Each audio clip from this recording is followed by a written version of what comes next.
G'day and welcome to Dave's Model Workshop. I'm Dave. Today I'm going to show you how to sculpt using leftover sprues. So my plan is to try and make a seagull for my seahorse diorama. Yeah, I've seen this done before online with plants where people have like shaved off bits of sprue to make palm leaves and like sort of ferns with curvy leaves, like sort of bloop, bloop, that kind of stuff. I hope that showed you anything. I don't know if that was any help. But yeah, today I'm going to try and make the wings and sculpt the bird's body out of styrene. So, I've got 2 bits of styrene here. Let's try and avoid this because it's pretty fine and it's just not big and chunky. Look at this. Compare the size of the styrene sprues between the green and the grey. The grey is much, much chunkier and it's also probably a better colour for me to have to paint over, to be honest. So, I'm going to chuck away this green one and use the grey one. So basically, let's find a spot to set this up. Don't even think about looking at the mess behind me here. It is well overdue for a massive cleanup. So basically, we're going to take a chunk of styrene, keep calling it styrene, apologies, take a chunk of sprue and cut it off. So, this bit will do nicely. Now I'm hoping that this stays in focus for you, because if it doesn't, that's going to be a pain in the bum. Let's get a bit more light and maybe even zoom in a little bit so you can see what I'm doing. And hopefully that'll stay in better focus. You also need a rather sharp scalpel, so make sure it's a fairly fresh blade. And basically you just want to try and, for the wings of the bird, try and shave off nice kind of wingy shapes. So I'm going to try and do it this way.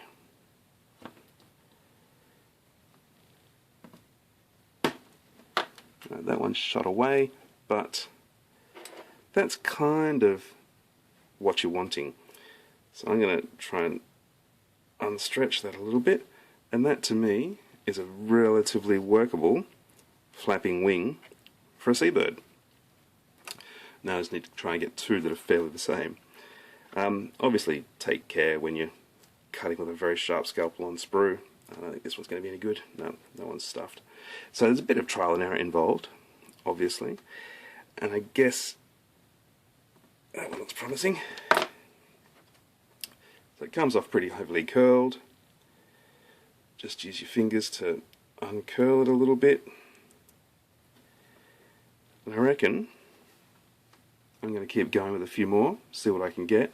But yeah, that's basically the effect you're after, is nice curly bits. And so yeah, like I said, the technique I've seen previously was using these babies, that one's even better, using these babies as like fronds on a plant. So you'd, where's my tweezers? So you'd get a whole bunch of those, stick them all together, and you have them poking out of the ground, and it's like a fern. Yeah, that works too. But today, I'm all about the seabirds. Right, I'm going to keep going and get the best ones. Okay, extreme close-up. So, the first 2 were actually my best. I'm going to stick with those. Here's the pile of also-rans. And I've also got one here that I'm thinking will be a really nice little tail, so I'll just kind of cut it about there, and it'll be a nice little tail curling underneath the back of the bird. So, now I'm making this up as I go along. You know, I kind of know what seagulls look like. I'm assuming you guys too do as well. Yeah, you guys do too. Yowzers. So I'm just going to try and feather, I guess, a little bit of this wing. Literally feather the end of it. Now it's going to be tricky for me to show you without getting my great big hulking fingers in the way, so apologies if I do. But basically, I'm just sort of thinking, alright, I'm going to have to hold these down with tweezers. I'm thinking to sort of, yeah, feather the back edge of the wing a little bit. Okay, a little piece just came off there, so that wasn't ideal. I'll get rid of the rest of that so it's all fairly even. Hope you, oh, you can't see a thing because I've got my great big hand in the way. I'm sorry. Jesus. Alright, let's try this from a different angle perhaps. Is that any better? Yes, that is better. So what I was just doing is kind of really gentle little incisions along the edge there.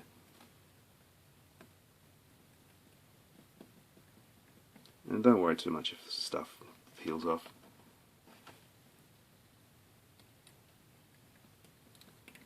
And I guess you want it to be deep enough to show through on the other side, because that's going to be the side that's actually visible from the top. So I think that's okay. Now to do the same with the other one. So obviously work out what's your attachment point to the body and what's the tip of the wing, and work from there. So I think with this one, this will be my tip. And also remember, to just keep it organized. So that'll be one wing. You don't want trailing edges on the same side for both. Hope that makes sense. Alright, so for this one, I want them on this side. Sorry, this isn't the most interesting for you, sorry. Farting about. That's what my that's what my bird's wings are going to be like. So I want them on the side closest to my thumb. Alright, let's try that. Checking you can see it on camera. Yes, you can. Good.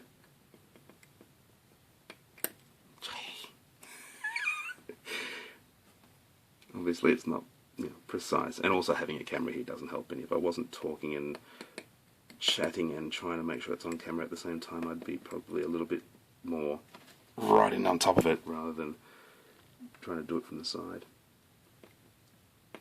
So if it all goes wrong, it's the video's fault, not mine. So this, when I'm cutting it, that's the underside of the wings, obviously. Let's have a look what it looks like from the top. Let's see if we can get some focus. Yeah, I'm happy with that. That works. Alright, that's the wings. Now for the tail. So for the tail, I'm thinking I'll just cut it about here. And I've got two pieces that I can work with, so if one of them looks crap, I've got the other one. Same again, just feathering the edge, literally feathering the edge to make it look feathery.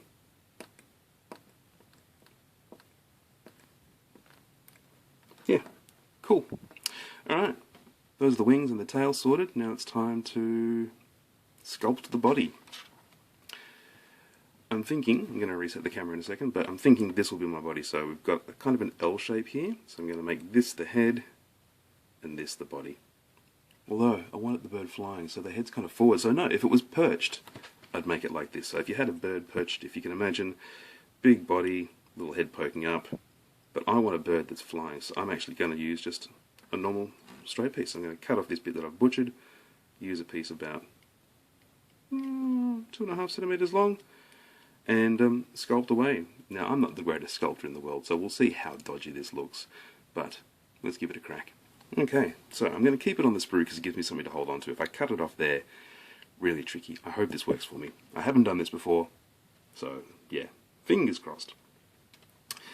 Basically it's like whittling, so I'm going to move away the stuff that I'm actually using, moving those wings and things well out of the way so that I don't lose them when I clean up all my whittles. Whittles? Scrapings, whittles, whatever. And basically I'm going to carve away.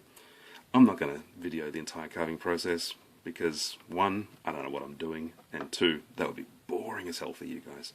So I'm going to leave it there, but basically I'm after a shape where, let's get on camera, kind of narrow little head, use that for the body, and then just streamline it back to the tail. That's the plan. Okay, here's my bird shape.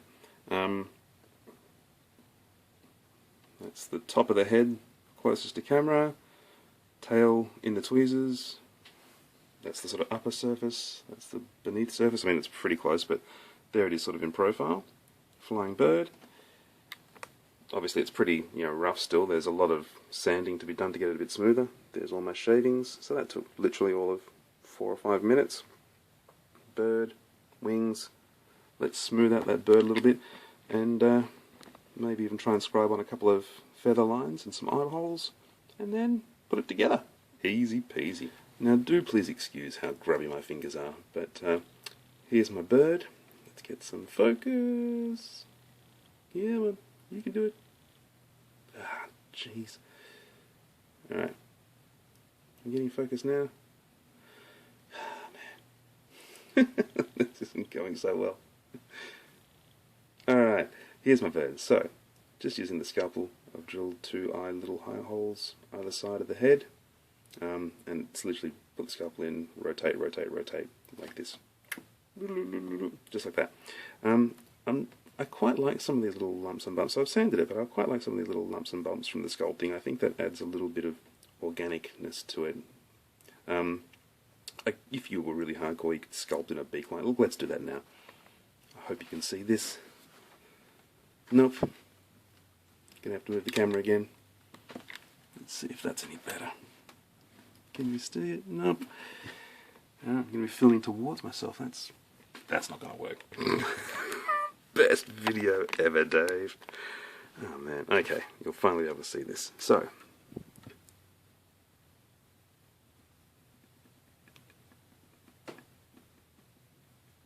you know what? That's not going to work. Let's not do that. Too hard. Let's paint it on instead. But yeah, basically, if you wanted to, if you wanted a perch bird, 2 bits of wire, drilled the holes in the bottom, 2 little bits of wire making legs, easy peasy. No bird's going to be flying. But yeah, I hope this shows you it's bloody easy to sculpt stuff out of styrene and leftover bits of sprue. It really is.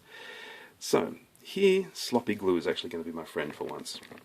Normally, sloppy glue is not your friend, but today, I'm hoping that the glue kind of melts the plastic a little bit and really adds it in beautifully. So, glue. You need a glue that obviously melts the plastic a bit.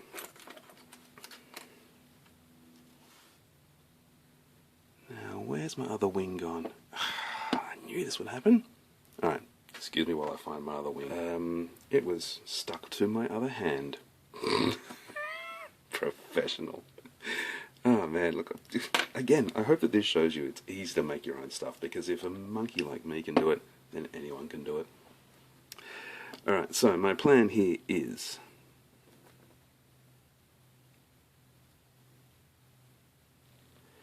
to stick this wing to the body.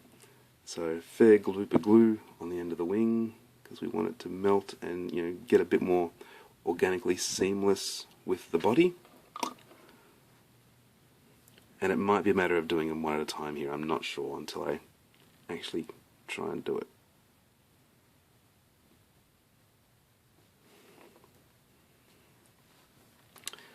Oh, those wings are a bit too small. We'll see. I don't know. They might be. And we'll try for this one as well while we're at it. Sorry about the hands in front of the camera, guys. Alright, let's do this one while we're here. So I am being a lot sloppier with the glue than I normally would be.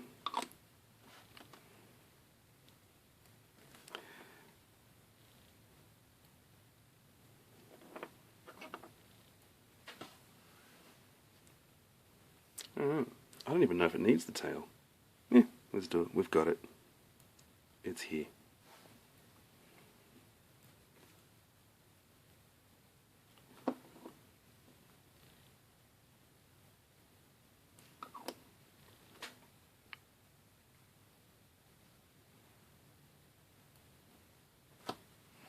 That's a bit wonko.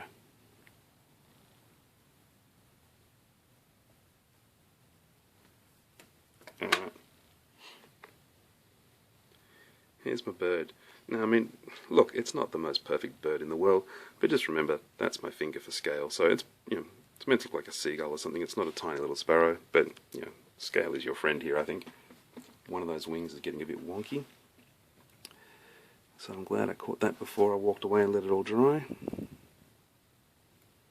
Alright, I'm going to fix that and then walk away and let it all dry. Here's where we're at once it's dried. So, look, it's okay. It's not too bad. But I feel like around the top of the wings, around this area here, it looks a bit stuff stuck onto a cylinder. It's a plane stuck onto a cylinder. So, I'm going to use some Humbrol model filler, putty, magic sculpt, anything like that. Just some kind of gloop that you can put in. You don't have to do this, goodness me, but that's what I'm going to do, just to make that area around the sort of shoulders of the bird feel a little more realistic. So I'm getting some of this stuff just on a toothpick. This isn't the greatest stuff in the world by a long shot. I'm actually not much of a fan of the Humbrol model filler, but you know, it's what I've got. Now, I'm trying to do this while on camera. Yeah, this stuff's not the greatest. Grab some more. I might just glue it on pretty thickly. No, that's not working. And it's not even on camera. Sorry guys, jeez. But it wasn't working, so you didn't need to see it. That's feeling better. So I think the stuff at the top of the tube was just a bit dry there. And it's really just to give a bit more authentic musculature around those wings coming up out of nowhere.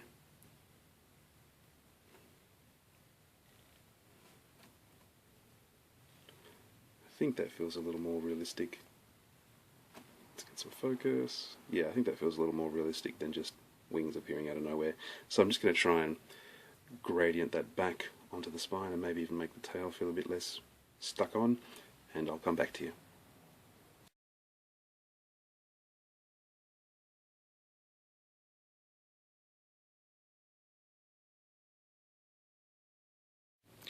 And here is my finished seagull. So look, it's not the most perfect seagull in the world, but for something that's, what, about 1.5 centimeters wide, it's not bad. I'm pretty zoomed in, pretty close here, but yeah, that's the final finished result. Little eyes, little beak, some feathering on the ends of the wings, and I'm happy with it. You can also see here a little tiny piece of wire, and over here we have my base that I'm going to be mounting it to.